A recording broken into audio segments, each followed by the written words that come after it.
Why is she always laughing?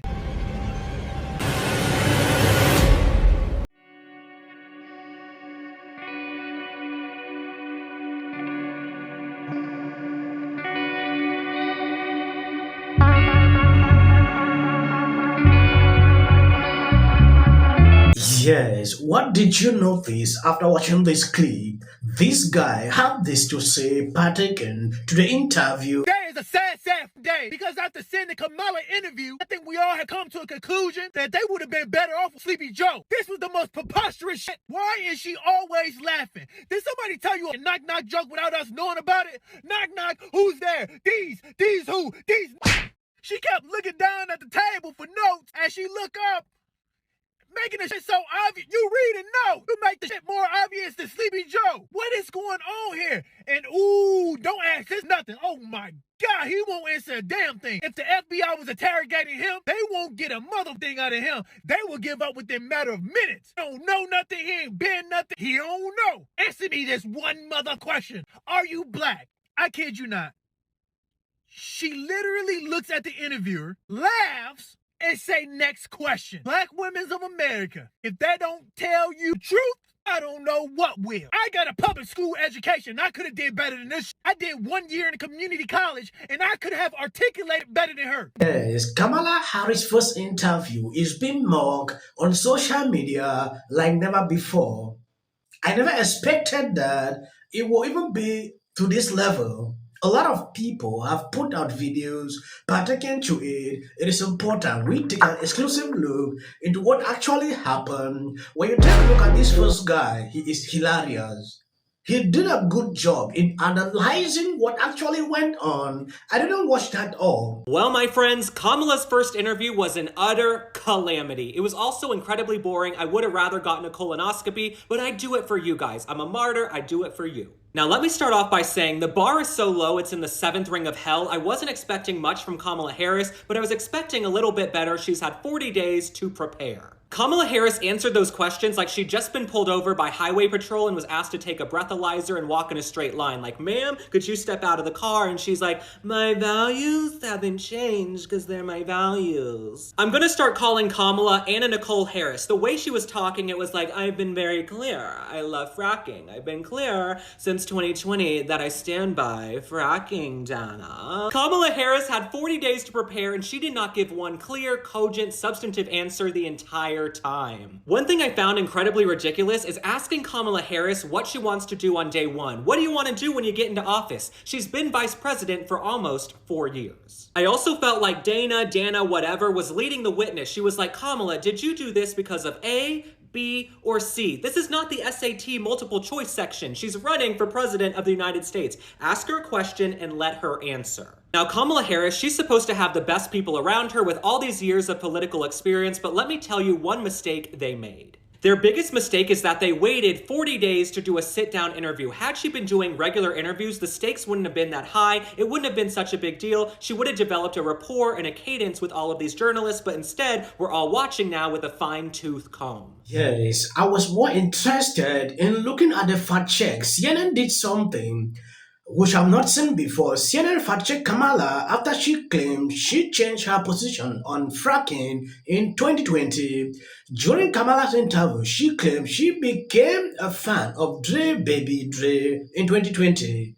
After the interview, CNN Dana said he looked back at the 2020 debate transcript and could not find what Harris was talking about.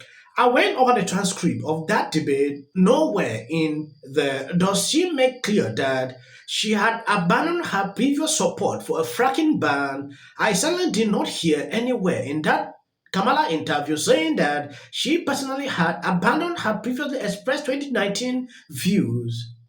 That was a good fact check. I was impressed that they had to call her out immediately.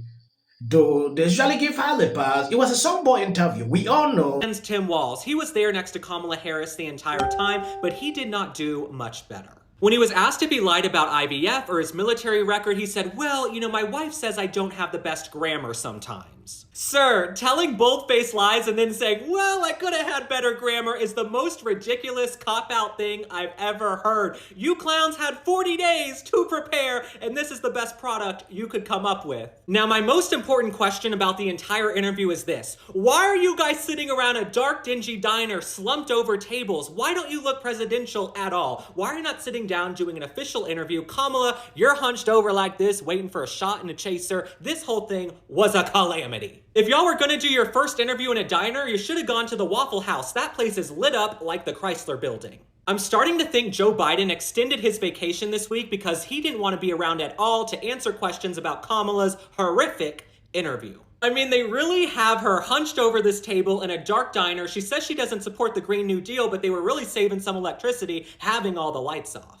Something else that's laughable from the entire interview is that Kamala Harris wants to blame Donald Trump for all of America's issues. But if you look at the last 16 years, 12 of those years have had Democratic presidents. She really sat there and said, well, 10 years ago this started, and 10 years ago that started. Sweetheart, Barack Obama was president 10 years ago. Get the girl a calculator. All right, my friends, we've got less than 70 days until the election. Thanks for liking and following. Drop a comment and tell me what you think about Kamala Harris, Tim Walz, everything going on today. I'll see you on the next one. It's funny.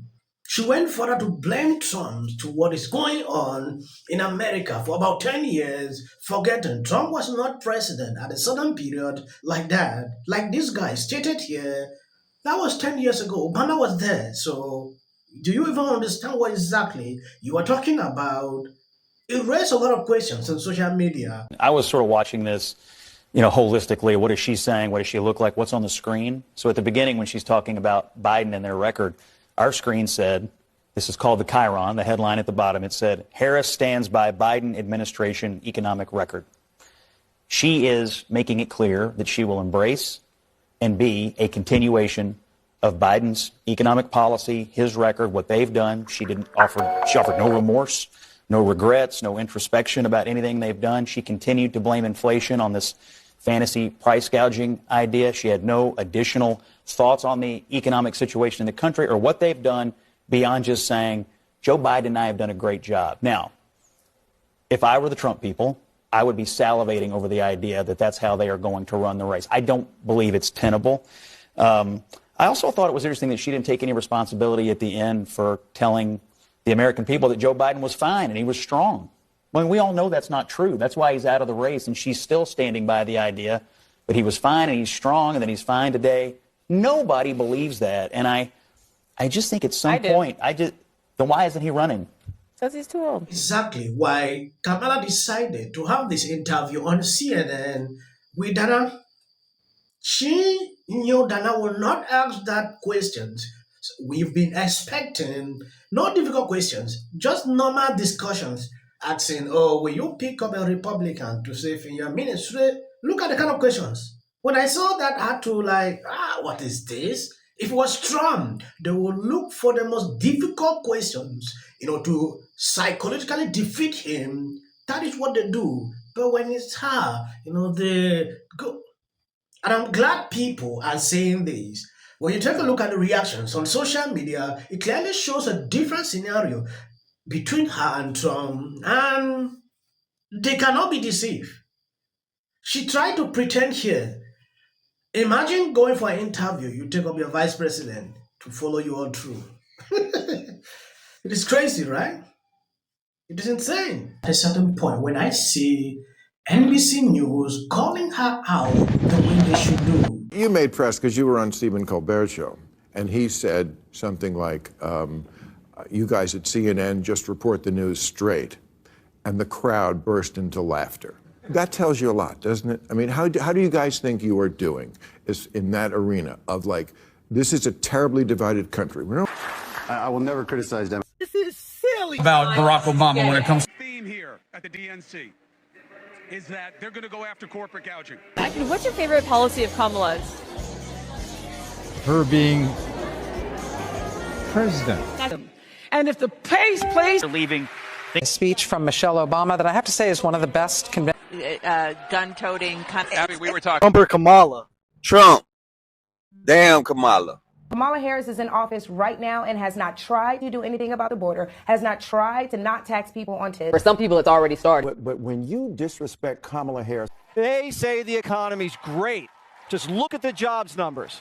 Well, we did, and they disappeared. The money in politics is so extraordinary, which is something that should have never been allowed to happen. Much more happens at the DNC. They had a guy yelling, "Screw the billionaire."